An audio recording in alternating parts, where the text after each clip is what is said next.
La mission du projet Aropa est d'augmenter les revenus et améliorer les conditions de vie des exploitants agricoles familiaux ou EAF. Mais pour atteindre cet objectif, Aropa appuie et renforce les organisations paysannes ou OP. Ces OP facilitent l'accès à une offre de services et à des équipements adaptés aux besoins de leurs membres. Mais il y a toujours un risque dans toute organisation, parce que ça peut servir le bien commun, comme ça peut exploiter au profit d'intérêts individuels. Donc il faut des balises, il faut des repères. Pour poser ces repères, Aropa a utilisé une approche appelée gain.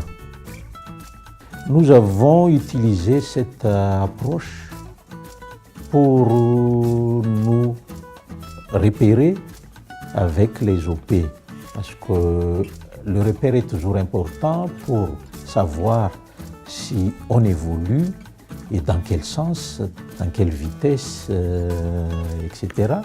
Et nous avons eu recours donc au gain pour nous repérer, nous en tant que projet, mais également pour que les OP qui sont nos partenaires et bénéficiaires se repèrent également quant à leur évolution. Un des repères le plus important pour suivre l'évolution de l'OP, c'est la gouvernance. Il est important d'évaluer si la gestion de l'OP va dans le sens du bien commun et de l'atteinte des objectifs communs ou dans le sens d'intérêts individuels. Pour assurer une bonne gouvernance, certaines OP mettent en place des comités aux attributions bien déterminées. Ny opéra fitarikana zany a dia misy fikambanana fototra raika amby roapolo, dia ny tokantrano mandrafitra izay fikambanana fototra raika amby roapolo zay a na ny AF dia misy roapolo sy telonjato. Mifototra amin'ny fampiroboroboana zany a amin'ny CAPRina Tsaramaso. Dia misy komité efatra zany ao anivon'ny opéra fitarikandro. Dia misy komitin'ny fanjohiana, dia misy komitin'ny varotra, dia misy komity mpitatana, misy komity teknisianina tantsaha zay ny filazana azy. Ny fametrahana ny rafitra mpitatana amin'ny OPR dia misy fifidianana, ka ny faharetan'ny mandat 3 taona. Dia ny fivoriam-be zany no mifidy ny rafitra mpitatana ao anatin'ny OPR fitarikandro. Dia ao anatin'ny fivoriam-be fanao isan-taona zany no anaovana tatitra ny lafiny ara-bola, fehezina hangarahara zany hoe ilay fitantanana zany ampangaraharana zany ny fitantanana, fantatra ny vola miditra mandritra ny taona ary fantatra ihany koa ny vola mivoaka mandritra ny taona. Pour pouvoir satisfaire les besoins de ses membres, l'OP doit avoir un certain degré d'autonomie organisationnelle, financière et technique qui lui permettent d'évoluer aisément dans son environnement économique, de tisser des liens de partenariat et d'accéder au marché. La qualité de la gouvernance, le degré d'autonomie et l'intégration dans l'environnement économique devront se refléter dans la satisfaction des besoins des membres. Pour se repérer donc, à travers ce gain, nous avons mis des scores pour la gouvernance, un score pour l'autonomie, un score pour l'intégration, un score pour la fourniture de services ou la satisfaction des besoins des membres. Et c'est l'OP qui fait son auto-évaluation, son auto-diagnostic par rapport à ces 4 critères que sont la gouvernance, l'autonomie, l'intégration et la satisfaction des besoins des membres. Les OP ont donc élaboré leur projet professionnel sur la base des scores actuels et des scores visés.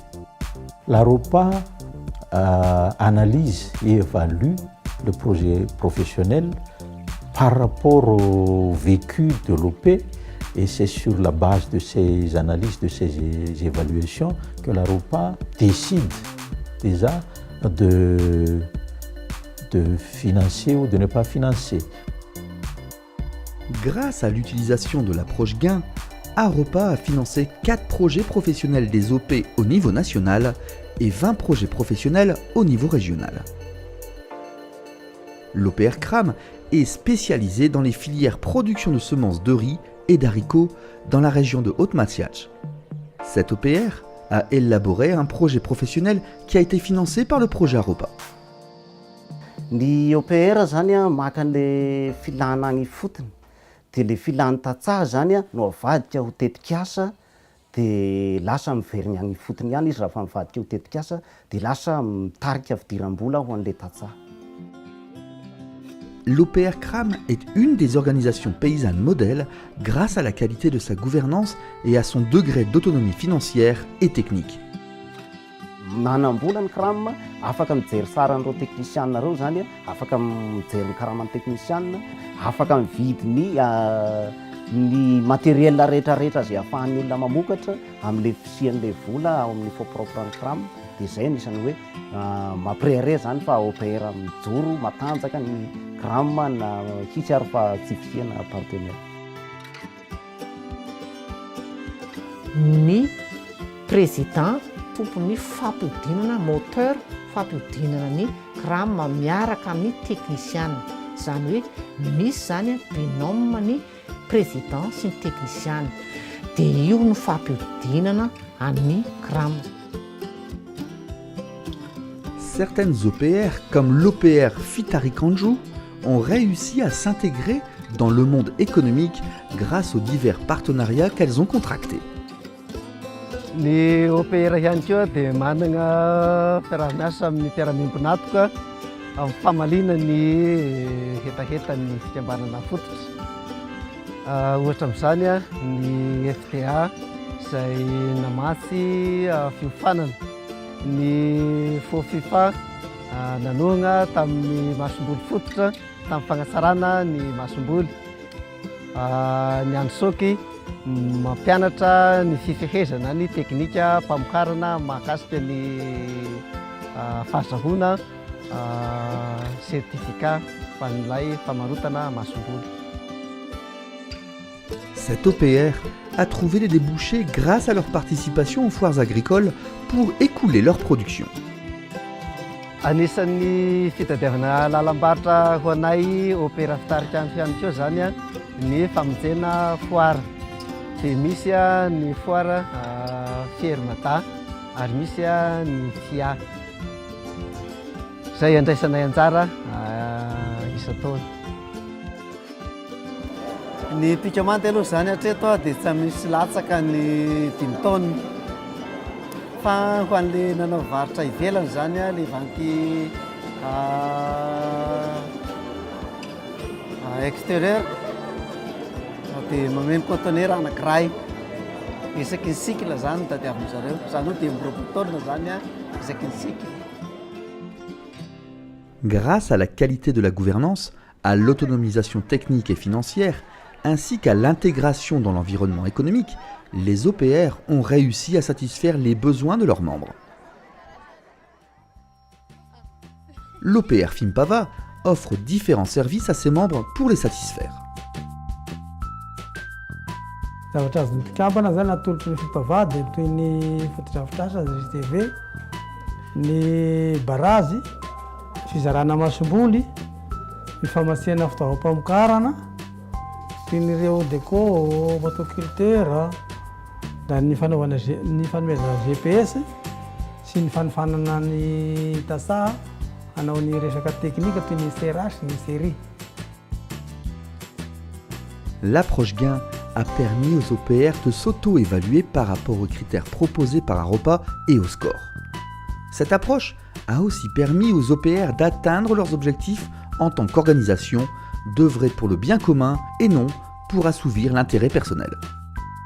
Samy mahazo tombontsoa na ny fikambanana fototra na ny OPR gagnant-gagnant satria ny OPR dia mamaly ny filan'ny fikambanana fototra famalina ny hetaheta ny amin'ny alalan'ny fotodrafitrasa-pamokarana ny hanafamokarana